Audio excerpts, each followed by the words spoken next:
Welcome to this DaVinci Resolve Fusion node breakdown. Today's node is the Z to World Position node. So we're going to jump into Fusion. And the Z to World Position node is used to either generate a world position pass from a Z channel and a 3D camera, or a Z channel from a world position pass in a 3D camera. So you can pretty much create a world pass from Z-depth information. So anything you're doing within Fusion that is passing along Z-depth information is going to be usable by this node. So the question is, why would you need this node? Well, yesterday we went over the volume fog node. So let's go ahead and bring that back in real quick. I'm going to bring in a merge.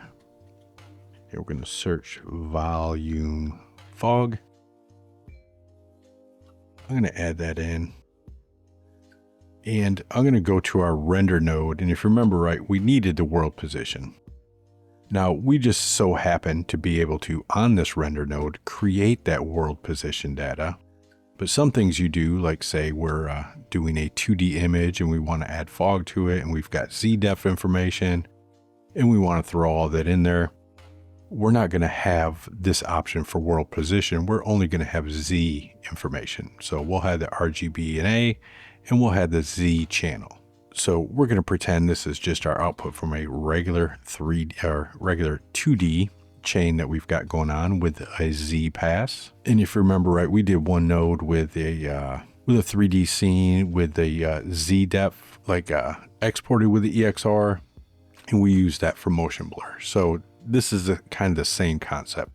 We had that Z depth information from that EXR, from the image, and we need to add volume fog. Because if you remember right, let's go ahead and input our volume fog, and we needed our camera as well. So we'll input our camera, and we're going to input that into the merge. But if you notice, our volume fog is not working. And that's because we don't have world position data. The only thing it's receiving is RGB and A and Z information, or our Z depth information. So we need that world position information.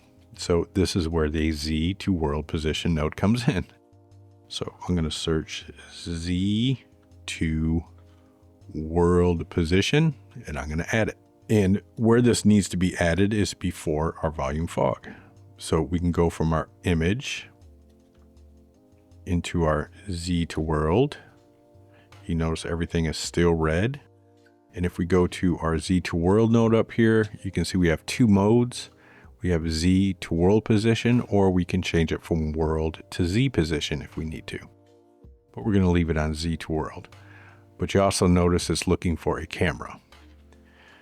So here we happen to have our camera in our scene.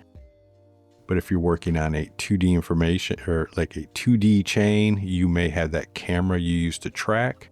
So that's the camera you would input, and then you would input it into your camera input. And as soon as we do, you notice everything turned nice and white because Fusion is all happy now.